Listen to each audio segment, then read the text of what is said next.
بسم اللہ والحمد للہ والصلاة والسلام علی رسول اللہ۔ انتہائی واجب الاحترام استاذ المکرم قبلہ شیخ الحدیث صاحب دامت برکاتہم العالیہ اور ناظم اعلیٰ صاحب، اساتذہ جامعہ نظامیہ، قائدین و کارکنان مجلس، علماء نظامیہ، معلمین و متعلمین جامعہ نظامیہ، معزز علماء اور عزیز طلباء، آج کا یہ خوبصورت اجتماع ابنائے جامعہ نظامیہ رضویہ کا سالانہ اجتماع ہے۔ فضلائے جامعہ نظامیہ رضویہ کا اجلاس بھی کہا جاتا ہے۔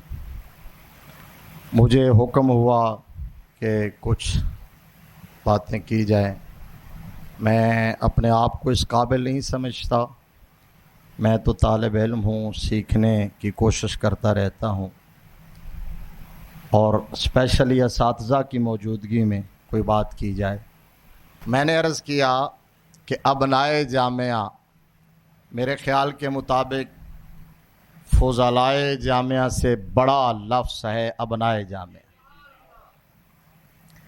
اچھا، آپ کو ظاہر ہے کسی تشریح کی ضرورت نہیں، ابنا کا معنی بیٹے ہے نا، اور جامعہ یہ بھی مؤنث ہے، شاید اسی لیے مادر علمی کہا جاتا ہے۔ اچھا، میرا وجدان یہ کہتا ہے مادر علمی، اساتذہ تو ظاہر ہے ان کی کیفیات تو ہم جانتے ہیں۔ یہ در و دیوار جو ہے نا، در و دیوار آج یہ بھی مسرور ہیں، وہ فیملیئر چہرے دیکھ کر اور ان لوگوں کو دیکھ کر جو یہاں آیا جایا کرتے تھے۔ قرآن پاک میں اللہ تبارک و تعالیٰ نے ارشاد فرمایا حملت ہو امہ کرہم ووضعتہ کرہا۔ اچھا، پیچھے ہے ووصینا الانسان بوالدیہ احسانا، وہاں والدین کا بالعموم تذکرہ تھا، اور پھر تخصیص بعد التعمیم کرتے ہوئے ماں کے اسپیشل کردار کا ذکر ہوا، تو کہا ماں کی عظمت کا اندازہ کوئی کیسے کر سکتا ہے؟ 9 ماہ تک اس نے بچے کو اپنے شکم میں اٹھایا اور برداشت کیا ہے۔ تو میں نے کہا وہ جنم دینے والی ماں ہے جس نے 9 ماہ اٹھایا، تو قرآن نے اس کی عظمت کا خطبہ پڑھ دیا۔ یہ وہ ماں ہے جو 9 سال اٹھاتی ہے۔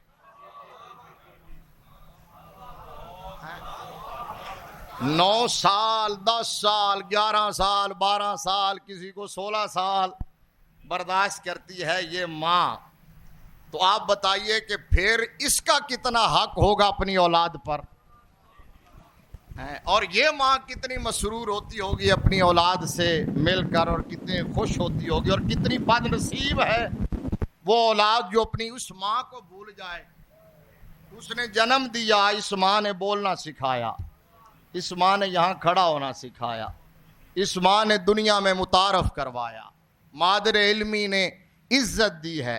یہ جو ماں کا کانسیپٹ ہے، اگر اسی پر میں چلتا رہوں اور اسی کو آپ سوچتے رہیں تو اتنی ڈائمینشنز ہیں اس ماں کے کانسیپٹ کے اندر کہ یہ جو مادر علمی ہے اور ماں کتنی مسرور ہوتی ہے، اور پھر ماں کے ساتھ تعلق کیا ہوتا ہے اولاد کا۔ اور یہ جو ہوتا ہے، میں نے ایک دن شیخ پورہ جامعہ نظامیہ کہا تھا، وہاں کسی ہمارے دوست نے تھوڑا سا بٹوین دا لائنز شکوہ کیا تھا مادر علمی سے، ماں سے شکوہ کیا تھا۔ آپ کو شاید یاد ہوگا، بین السطور ماں سے شکوہ کیا تھا کہ ہمیں کہا جاتا ہے رابطہ رکھو رابطہ رکھو، تو مرکز کی طرف سے بھی تو رابطہ ہونا چاہیے۔ تو میں نے کہا تھا کہ جو سگڑ بیٹیاں ہوتی ہیں نا، وہ اپنے میکے کو کبھی شکایت نہیں لگاتی، نہ ان کا شکوہ کیا کرتی ہیں۔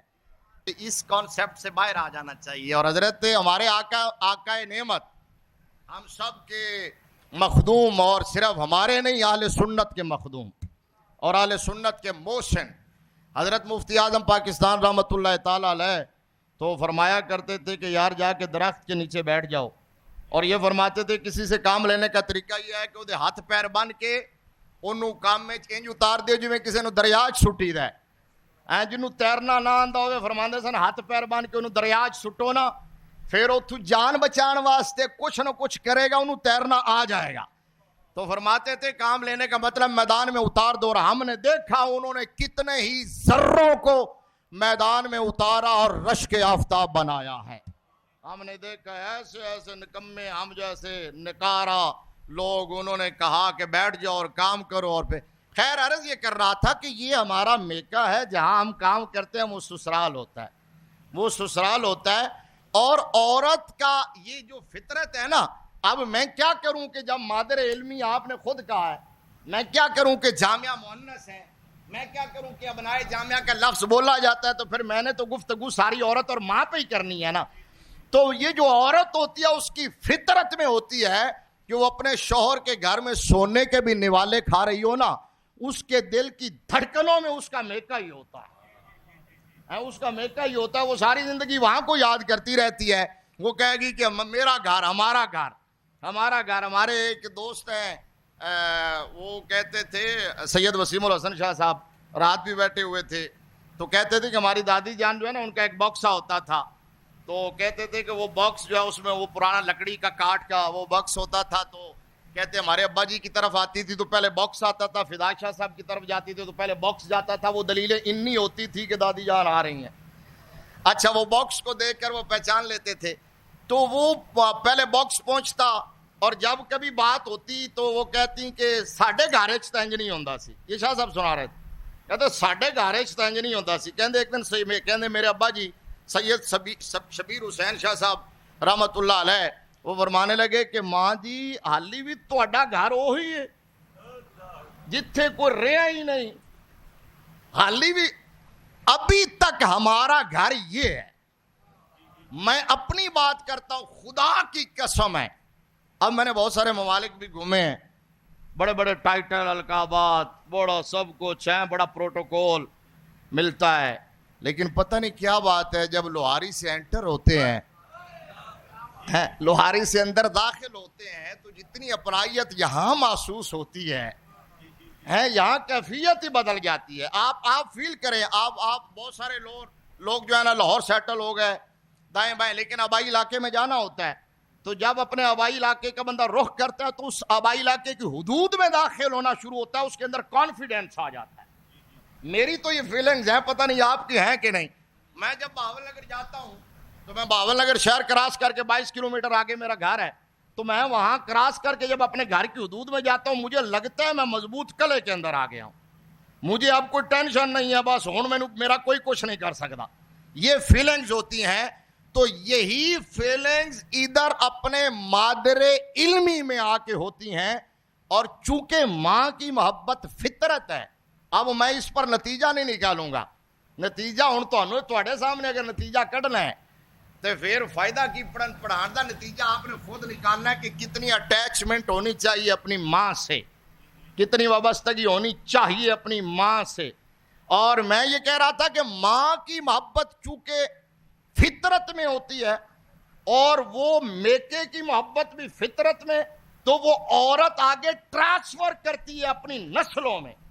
یہ ابھی ہم دیکھ رہے تھے، ابھی میں صاحبزادہ صاحب کے پاس بیٹھا ہوا تھا تو بہت سارے ہمارے علماء ساتھی تشریف لا رہے تھے، سینئر جونیئر، تو ان کے ساتھ ان کے 3 بچے آئے ہوئے، کسی کے ساتھ چھوٹا سا بیٹا آیا ہوا ہے۔ یہ ہے اصل بات، اس کو دیکھ کے طبیعت خوش ہوئی۔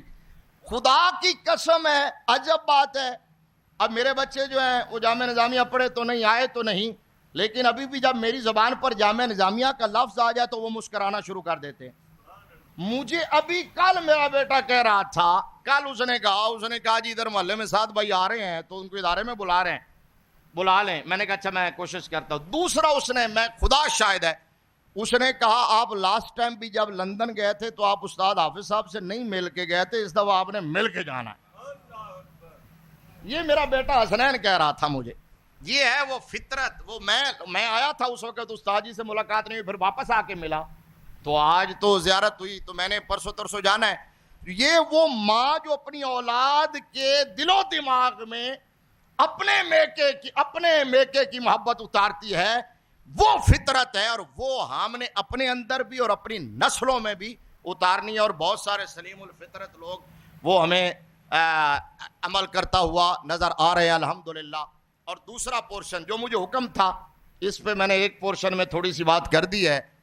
دوسری بات یہ ہے کہ تنظیم سازی، نظم، ضبط، نظام، اجتماعیت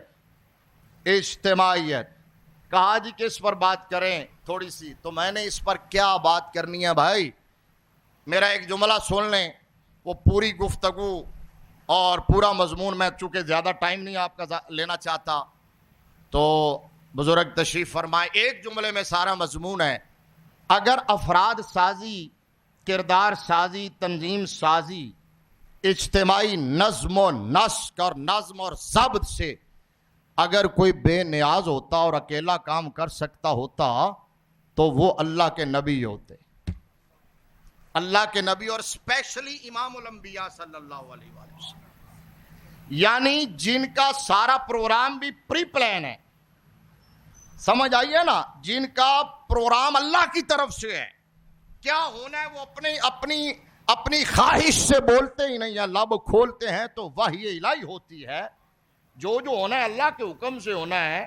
فرشتے آسمانوں سے آ جاتے اور آئے بھی صحیح، لیکن میرے لجپال نبی نے تعلیم امت کے لیے، فطرت کی ترجمانی کے لیے میرے آقا نے افراد تیار کی اور افراد تیار کرنے کے بعد ان کو نظم میں پرویا ہے، ایک ضبط میں باندھا ہے، تنظیم سازی کیا، ریاست قائم کیا، ڈسپلن. ایون اتنا ڈسپلن بھی، ان ڈسپلن اتنا بھی قابل قبول نہیں ہے کہ اگر صف بندی میں فطرتاً کسی صحابی کا پیٹ تھوڑا سا آگے بڑا ہو تو میرے نبی کہتے ہیں استوے سواد، سواد صف میں ہو. اتنا نظم اہمیت رکھتا ہے، ڈسپلن اتنی اہمیت ہے، تنظیم کی اتنی اہمیت ہے. اکیلی انگلی ہوتی ہے، جب ملتی ہے تو مکہ بنتا ہے. اب ان کی پاور کا اندازہ، اکیلی تند ہوتی ہے، اور کیا کہتے ہیں اس کو جناب، دھاگا ہوتا ہے. جب اس کو بٹ دیا جائے تو وہ مضبوط رسہ بن جاتا ہے. اس تند کو، اس کیا دھاگے کو کوئی بھی توڑ سکتا ہے، مضبوط رسے کو. اور ایک اور بات بھی سن لیجئے، اگر آپ تنظیم اور نظم اور ڈسپلن اور امیر اور اجتماعیت اور مرکزیت، اس کی اہمیت کو جاننا چاہتے ہیں تو اس وقت اہل سنت و جماعت کا بکھرا ہوا شرازہ دیکھ.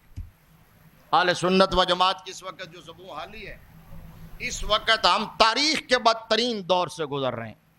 شاید اتنا زوال کبھی نہیں تھا. اتنا ہمارے آقا نعمت حضور مفتی اعظم پاکستان اللہ کی بارگاہ میں چلے گئے تو آج کے دور میں ہوتے تو میں سوچتا ہوں کبھی کبھی پتہ نہیں ان کی کیا حالت ہوتی. مجھے ایک دفعہ یہاں سے، میں اس وقت شیخو پورہ نہیں گیا تھا، ادھر پڑھانا میں نے شروع کیا تھا 98 یا 99 کی بات ہے. تو شیخو پورہ میں غلہ منڈی میں وہاں مفتی صاحب قبلہ کا خطاب رکھ دیا انہوں نے، صدارت بھی اور خطاب بھی، اشتہار بھی آ گیا. تو مفتی صاحب مجھے بلایا، مسکرا کے کہنے لگے کہ بے وقوفہ نے میرا خطاب رکھ چھڑے ہے. تو کہتے ہیں چل تم میرے نال چلیں تقریر کریں.